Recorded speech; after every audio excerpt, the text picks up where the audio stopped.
Bueno, mi nombre es José Juan Rodríguez Cortés y yo les voy a hablar del proceso de síntesis de proteínas por ribosomas asociadas al RER.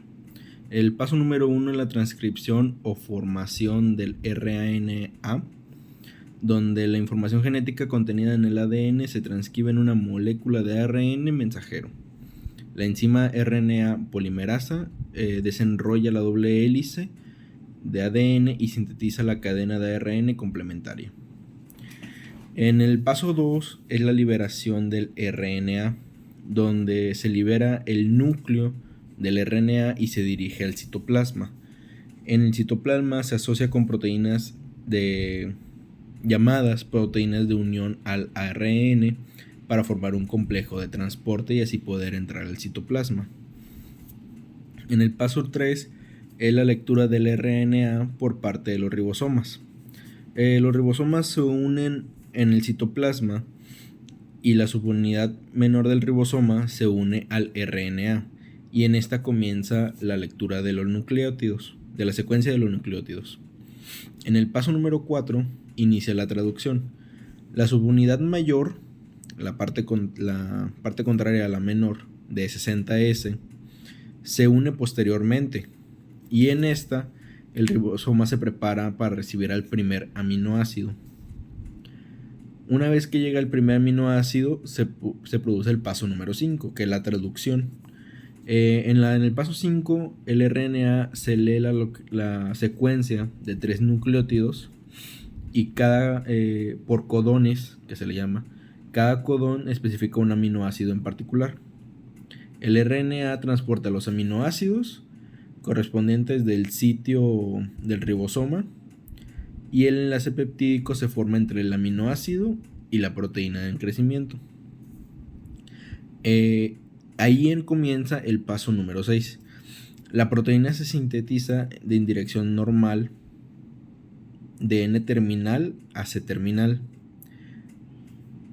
y la proteína se libera del ribosoma. Después de haberse liberado, comienza el paso número 7. El paso número 7 es el transporte de la proteína al RER. La proteína se transporta al retículo endoplasmático rugoso y se procesa y se modifica dentro de este.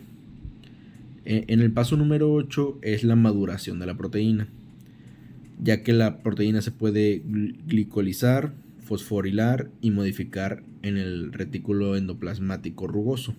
Describir el proceso de glicosilación de proteínas en el retículo endoplasmático rugoso. La glicolización N-ligada comienza con la unión del oligosacárido. Es la proteína recién sintetizada que se dirige al lumen del retículo endoplasmático rugoso. Es un oligosacárido de 14 residuos de azúcar, y este se une al residuo ASN de la proteína. En el paso número 2 se comienza con el procesamiento del oligosacárido, donde las enzimas del RER eliminan algunos residuos de azúcar y adicionan otros. La cadena de carbohidratos se forma a través de la adición de residuos de azúcar. Después de la formación de la cadena de carbohidratos comienza el paso número 3, donde la cadena de carbohidratos se forma en la proteína, y la cadena puede ser modificada por las enzimas que se encuentran en el retículo endoplasmático rugoso. Después, la glicosilación ligada comienza, que en el paso número 1 de esta etapa, por así mencionarlo, comienza con la unión de la molécula GalNAc, de la proteína, que está recién sintetizada dentro del RER, fue la proteína sintetizada, se une al residuo SER o THR de la proteína, y después en el paso número 2 se le adiciona residuos de azúcar que fueron eliminados anteriormente, que tenía la cadena de carbohidratos, que estos se unen a la proteína.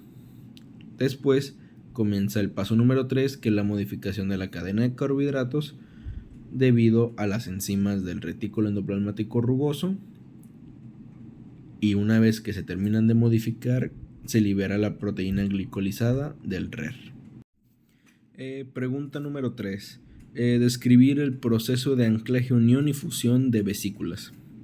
En el paso número 1 se hace la formación de vesículas de transporte, que son proteínas inmaduras que se acumulan en el lumen del retículo endoplasmático rugoso. Las vesículas se forman a través de una invaginación de la membrana del RER. Las vesículas contienen proteínas inmaduras y moléculas de membrana específicas. En el paso número 2 es el anclaje a las vesículas. De vesículas. Las vesículas de transporte se anclan a la membrana del retículo endoplasmático rugoso a través de proteínas de anclaje. Las proteínas de anclaje podrían ser la clatrina, la COPI o la COPI2. El paso número 3 es la selección de vesículas. Las vesículas ancladas son seleccionadas para su transporte al aparato de Golgi. Esto se basa en base a las moléculas de membranas específicas. Después del transporte viene el paso número 4, que es la unión de vesículas. Estas se seleccionan anteriormente debido a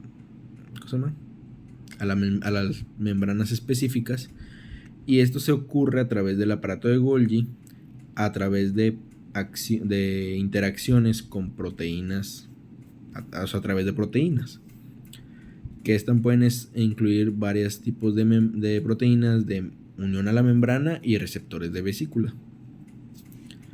El paso número 5 es la fusión de vesículas, donde las vesículas de unión se fusionan con la membrana del aparato de Golgi. Esto permite una interacción entre las partículas de unión y las de fusión. Después, en el paso número 6, toca la liberación de proteínas, donde las proteínas inmaduras que se encontraban en el aparato de Golgi, en el lumen del aparato de Golgi, se procesan y maduran dentro de o sea, en todo el procedimiento de las cuales pueden estar involucradas la clatrina, el COPI1, COPI2, las SNARes, la NSF, que son los factores de solubilidad de vesículas o proteínas de fusión, y las SNAPs, que son las proteínas de unión. Pregunta número 4. ¿En qué organelo se maduran las proteínas? Bueno, estas proteínas se maduran en el aparato de Golgi, ya que es un organelo muy complejo, ya que se encarga de procesar y madurar proteínas, sintetizar y modificar carbohidratos y formar y modificar lípidos, además de regular el tráfico vesicular. El aparato de Golgi está dividido en 3 regiones: la cis, que es la recepción de proteínas; la medial, que es el procesamiento y maduración de proteínas; y la trans, que es el envío de proteínas maduras a diferentes partes de la célula. En el aparato de Golgi pueden ocurrir varias modificaciones, como podría ser la glicosilización, la fosforilización, las proteólisis y la lipidación. ¿Dónde ocurre esto o cómo ocurre? Empieza en el retículo endoplasmático rugoso, donde se hace la síntesis y el foldamiento inicial de las proteínas. Luego pasaría a los lisosomas, donde se degradan las proteínas dañadas o que no se encuentran fusionales. Y después pasa al peroxisoma, donde se realiza la degradación de proteínas y lípidos específicos. Pero el aparato de Golgi es la principal organelo en el que se ocurre la maduración de proteínas. Bueno, esta es la pregunta número 5, en el cual voy a describir los ribosomas. Los ribosomas son, en células eucariotas, son organelos complejos que se encargan de la síntesis de proteínas. Estos tienen estructuras que están compuestos por 2 subunidades, una mayor 60S y una menor 40S. La mayor contiene 3 sitios, el de entrada, el de péptido y el de salida, mientras que el menor se une al mayor para formar el ribosoma completo.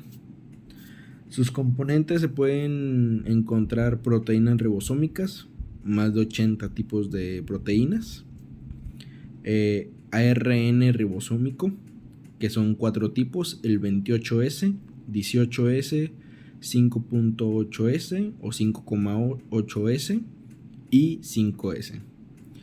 Su principal función es la síntesis de proteínas que se traducen a través, por el ARN mensajero, la lectura del ARN que leen la secuencia de nucleótidos, la unión de aminoácidos, donde los ribosomas unen los aminoácidos correspondientes dependiendo a la secuencia de nucleótidos. Se pueden encontrar 3 tipos de ribosomas: el ribosoma citoplasmático, que se encuentra en el citoplasma, el ribosoma nucleares, que son los que se encuentran en el núcleo, y los ribosomas mitocondriales, que son los que se encuentran en las mitocondrias. Tiene características únicas los ribosomas de células eucariotas, como podría ser la mayor complejidad estructural en comparación a los procariotas, una mayor especificidad de la unión de los aminoácidos y una mejor regulación en la síntesis de proteínas. Estos son muy importantes debido a que son los que sintetizan las proteínas en la célula y a su vez regulan la síntesis de las proteínas, ya que en exceso podría ser negativo para la célula, ya que gracias a la síntesis de las proteínas se produce el crecimiento, el desarrollo y el mantenimiento de la célula, en lo cual si falla alguna de estas en la producción o en la síntesis de las proteínas, podría causarle problemas.